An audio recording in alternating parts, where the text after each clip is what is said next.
Et au moment où je suis en train de me changer, il rentre dans ma cabine. Là, il me dans la cabine, sa fille est à côté, en train de se changer. Là, il est brusque.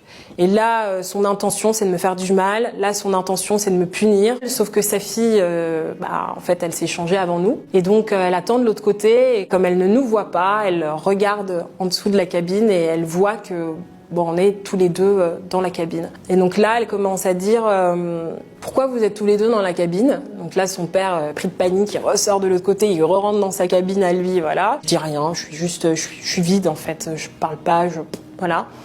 Puis là, elle lui dit, mais si, j'ai vu 4 pieds, vous étiez tous les deux dans la cabine. Là, son père, pris de panique, commence à péter un câble, qui lui dit que c'est une menteuse, qu'elle a rien vu, qu'elle a jamais intérêt à en parler. Et puis tout le chemin, en fait, pour rentrer, en fait, elle continue. Elle dit, mais si, vous étiez dans la cabine, je sais ce que j'ai vu, etc., etc.